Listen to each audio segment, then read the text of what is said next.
Text group जो हमारे पास available है वो है डेटा टूल्स के रूप में, जिसमें text to column, remove duplicates, data validation, consolidate और वर्टिफ एनालिसिस के नाम से काफ़ी सारी कमांड्स अवेलेबल हैं। सबसे पहले इसमें हम जानकारी लेंगे टेक्स्ट टू कॉलम की।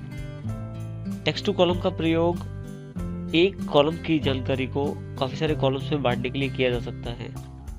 जैसे कि मेरे पास उदाहरण के लिए अजय कुमार, रविंदर सिंह और शमी मल्होत्रा 3 नाम हैं। मैं चाहता हूं कि ये तीनों मेरे पास जो नाम है, जो फर्स्ट नेम है वो अलग हो जाए, अलग सेल में चला जाए, और जो लास्ट नेम है वो अलग सेल में चला जाए। तीनों को सिलेक्ट करके मैं टेक्स्ट टू कॉलम कमांड पे जाता हूँ। यहाँ मेरे पास जो प्रीव्यू दिखाया गया है, डेटा मैंने जो सिलेक्ट किया है, नेक्स्ट करें फिर से। अब मेरे पास जो जानकारी दी गई है इसमें डेटा प्रीव्यू दिखाया गया है, किस प्रकार का डेटा प्रीव्यू है। इसमें मैं ये जानकारी दे सकता हूँ कि ये जो डेटा है मैं किस आधार पे अलग करना चाहता हूँ, टैब के आधार पे, सेमी कॉलम के आधार पे, कोमा या स्पेस। क्योंकि मेरे पास स्पेस अवेलेबल है तो मैं स्पेस पे क्लिक कर देता हूँ। इसके अतिरिक्त आपके पास कोमा, सेमी कॉलम का प्रयोग भी आप कर सकते हैं। इसके लिए स्पेस पे क्लिक करके जैसे भी नेक्स्ट करता हूँ तो मेरे पास ये डेटा अब डेटा प्रीव्यू के अंदर 2 बॉक्सेस में दिखाई दे रहा है। मैं इसको अब अलग डेटा फॉर्मेट में भी कन्वर्ट कर सकता हूँ, टेक्स्ट में, डेट में, जर्नल में। अभी मैं जर्नल में रख के इसको फिनिश कर रहा हूँ। ये देखिए मेरी जो जानकारी थी वो फर्स्ट नेम और लास्ट नेम के आधार पे अलग अलग हो गई है, जो कि टेक्स्ट टू कॉलम की कारण पॉसिबल हुआ है। अगला ऑप्शन जो हमारे पास उपलब्ध है वो है रिमूव डुप्लीकेट्स के रूप में। कोई ऐसी जानकारी जिसमें से आप डुप्लीकेट्स हटाना चाहते हैं, आप उस डेटा को सिलेक्ट कर लीजिए, रिमूव डुप्लीकेट्स पे क्लिक कीजिए। आपसे वो कॉलम्स की लिस्ट दी गई है जो सिलेक्ट किए हैं। अब इनमें से जिसमें से डुप्लीकेट आप हटाना चाहते हैं उसको चेक कर दीजिए, बाकी को अनचेक कर दीजिए। जैसे मैंने स्टेट को चेक कर दिया है, मैंने स्टेट को चेक कर दिया है और जैसे ही ओके करता हूँ, देखिए एक मैसेज मेरे पास अवेलेबल है, 2 duplicates values found and removed, 3 unique values remain. तो जो वैल्यूज मेरे पास डुप्लीकेट्स थी वो उसने हटा दी है, और जो अलग अलग वैल्यूज अवेलेबल है वो मेरे पास उपलब्ध हो गई है। इस प्रकार से रिमूव डुप्लीकेट से मैं डेटा जो डुप्लीकेट है उसे हटा सकता हूँ। डेटा टूल्स में जो नेक्स्ट कमांड हमारे पास अवेलेबल है वो है डेटा वैलिडेशन के रूप में। डेटा वैलिडेशन से आप डेटा जो एंट्री किया जाता है उसको निश्चित कर सकते हैं कि किस प्रकार का डेटा एंटर किया जाए, और इसके लिए आपके पास डेटा वैलिडेशन में 3 पार्ट दिए गए हैं, सेटिंग्स, इनपुट मैसेज और एरर अलर्ट। सेटिंग्स पे आप ये सेटिंग्स कर सकते हैं कि डेटा किस रेंज में या किस प्रकार का डेटा एंटर किया जाना चाहिए। इनपुट मैसेज में यूजर को क्या मैसेज दिखाया जाए। एरर अलर्ट, यदि वो गलती करता है तो उसको किस प्रकार से मैसेज दिखाया जाए। इसके 3 स्टाइल अवेलेबल हैं, स्टॉप, वार्निंग और इन्फॉर्मेशन।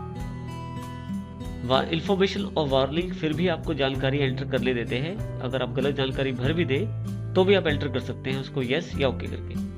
जबकि स्टॉप गलत जानकारी बिल्कुल भी एंटर नहीं करने देता। जो आप मैसेज देना चाहते हैं वो यहाँ टाइप कर सकते हैं अपना। उदाहरण के लिए सबसे पहले आप एक रेंज सेलेक्ट कर लें, जिस रेंज में आप चाहते हैं कि डेटा वैलिडेशन लगाया जाए। डेटा वैलिडेशन पे जाएं, सेटिंग्स पे जाएं, यहाँ आप किसको अलाउ करना चाहते हैं। मैं यहाँ होल नंबर अलाउ करना चाहता हूँ। उसके बाद डेटा का जो कंडीशन है या जो क्राइटेरिया है वो भी बता सकते हैं। जैसे कि मैंने यहाँ बिटवीन सेलेक्ट किया है, आप चाहें तो अपने अनुसार कुछ भी सिलेक्ट कर सकते हैं। मैं चाहता हूँ कि जो यूजर डेटा एंटर करे वो 1 से लेकर 100 के बीच में एंटर कर सकता है, मिनिमम 1 और ज्यादा से ज्यादा 100।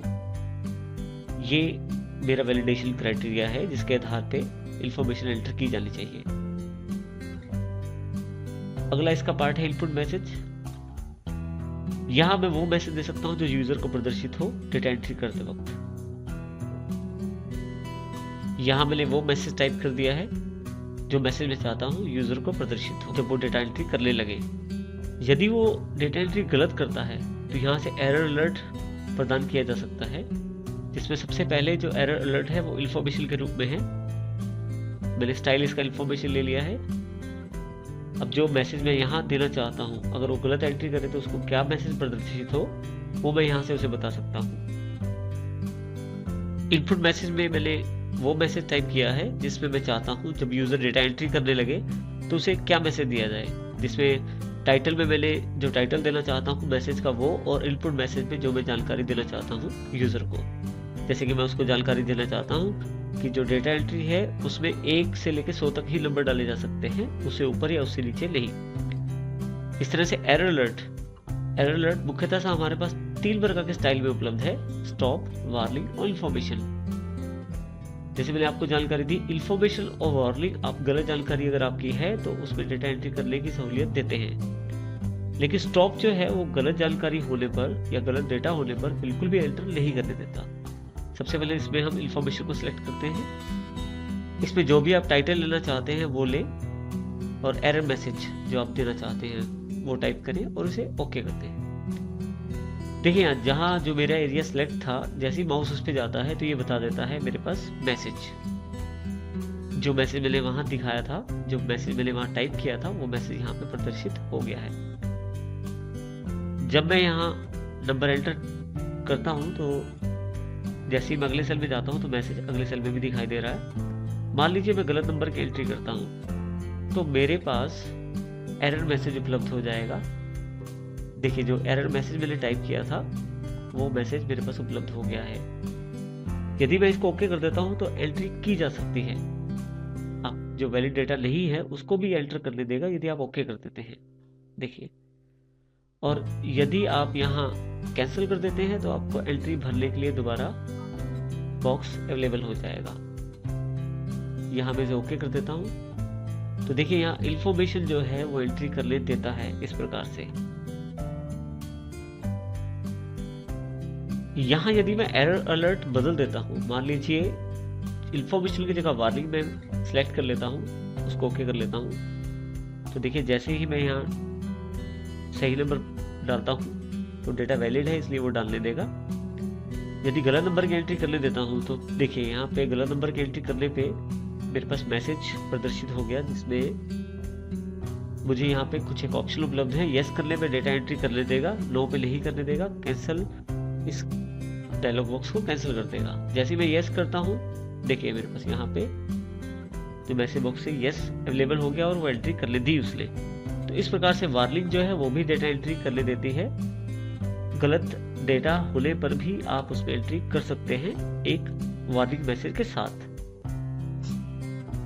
पर यहाँ अगर मैं वार्निंग की जगह स्टॉप स्टाइल ले लेता हूँ और इसको ओके कर देता हूँ तो अब की बार देखिए डेटा वैलिड है तो एंट्री हो गई है।